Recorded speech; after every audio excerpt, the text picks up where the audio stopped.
made a video talking about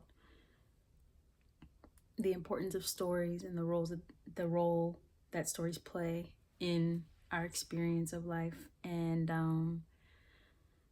in the video, I was just kind of throwing out a lot of ideas, and I was really excited to talk about it.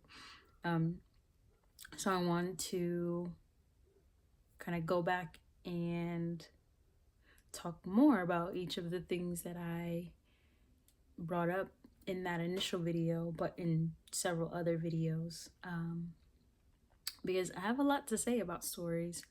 I'm not sure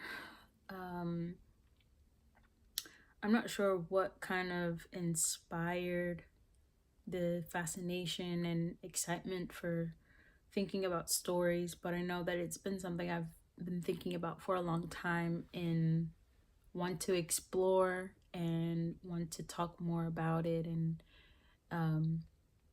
see where the ideas lead me.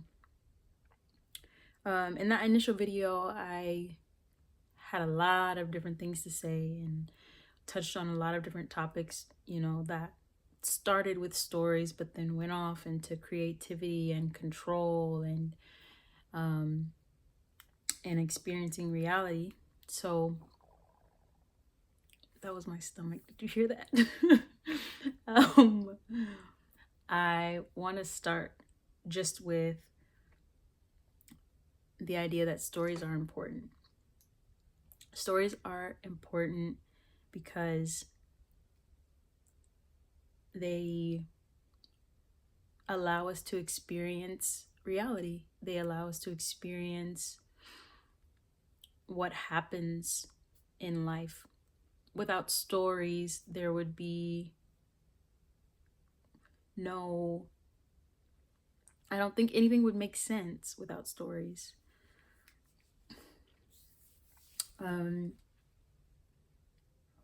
At least in the experience of society as we know it today.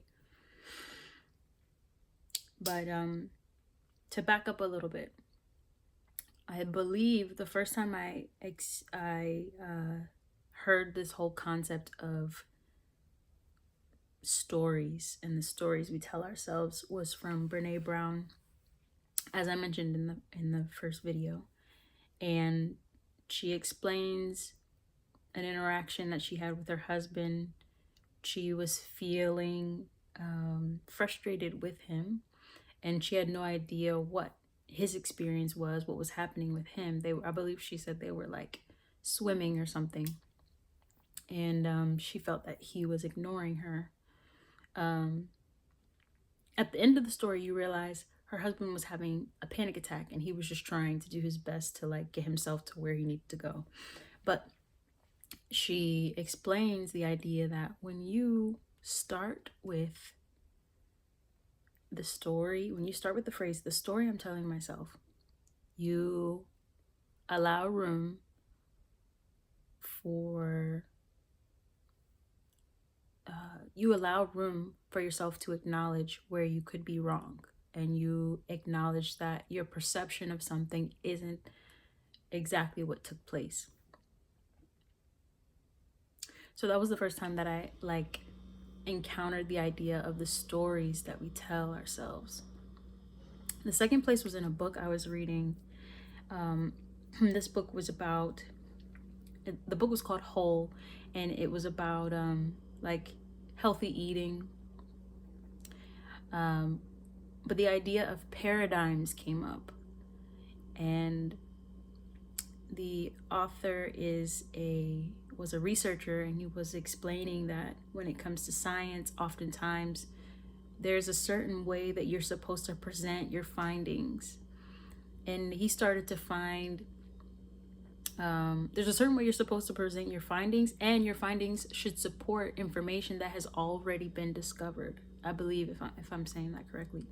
But he was explaining that he was beginning to find information that was different from the larger body of information that had already been established and built, and he found himself coming face to face with the reality that there are certain paradigms that we exist within. So that's the second place that I came in contact with this idea of stories, and how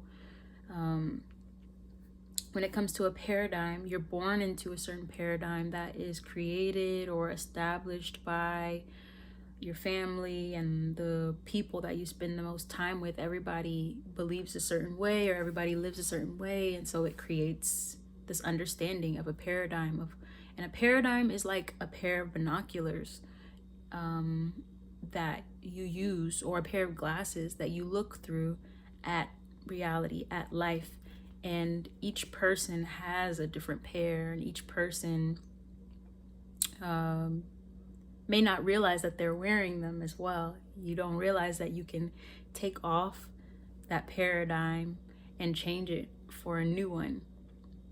And when I read that, it was life-changing for me, because it was just informing me that the way you perceive life and the way you translate your life experience is not necessarily the only way. And in fact, you can change.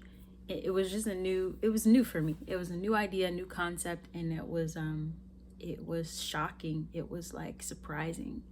You don't think about your mindset. It takes a point in time where you come to realize, like, okay, my perspective and my mindset has been shaped by all of these experiences and this context. But that can change. That can be informed by other experiences, and I can change. I can think differently. I can change my mind. And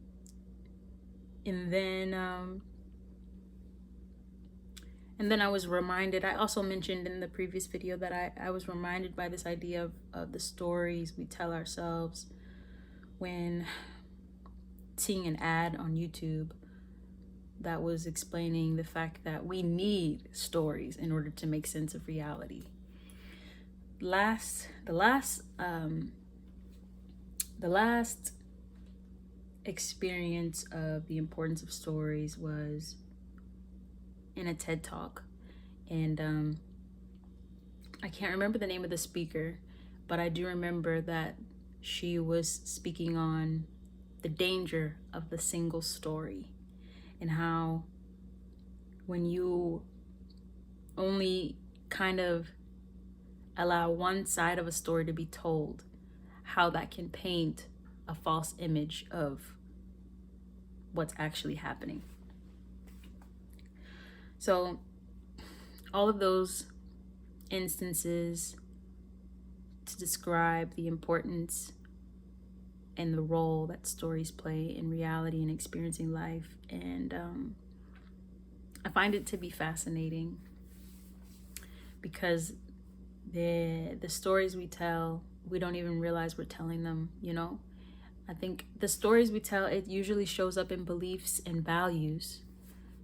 We believe a certain way, or we value certain things because of the stories that we've been told, or the stories that we're telling ourselves. And it's an idea that I want to explore more and think more about, and even read about or discuss, because it's a vital aspect of how we experience reality. And a lot of the times reality feels strange, like an illusion, and sort of like it feels like a science experiment, like a social experiment.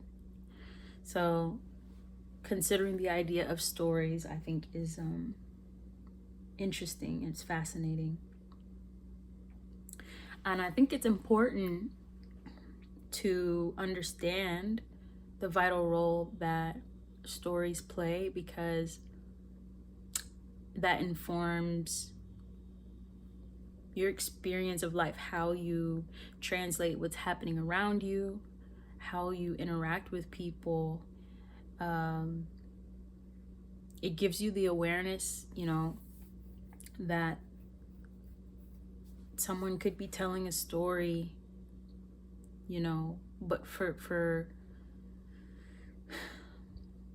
maybe not for your benefit. Maybe it's to manipulate or control you. Having that awareness, you know, having that possibility in the back of your mind, knowing that stories are not always used to help. They're not always used to support or to bring light or love. Sometimes they are used to manipulate and take advantage of. So I think it's important to have that awareness about stories, and also the awareness of, like, the fact that we are constantly telling ourselves stories is important too. It makes me think of manifestation and affirmations and the words that we say to ourselves. The words that we say to ourselves create stories. The words that other people say to us create stories. And having the awareness that there are stories constantly being told and believed and passed along, having that awareness also gives us a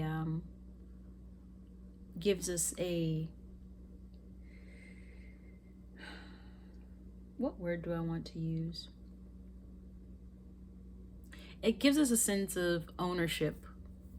It gives us a sense of ownership in what's happening around us and what's happening in our minds, because a lot of times it can feel that life is happening to us, or life is something that something that just happens to us, that we don't have any opportunity to contribute or participate, which is something I said in the first video of, like, the control, touching on control. We don't have very much control, but we do have the ability to collaborate and the ability to create. And having the awareness of stories gives us that sense of ownership, that creative outlet, that opportunity to participate and to have a say. We do have autonomy, and not everything is just happening to us. I mean, we have very limited control, of course, but we do get to contribute. We do get to participate. And I think the awareness of that is important, because we don't have to just kind of be, you know, dragged through life or allow life to happen to us. We can show up and create and contribute and participate and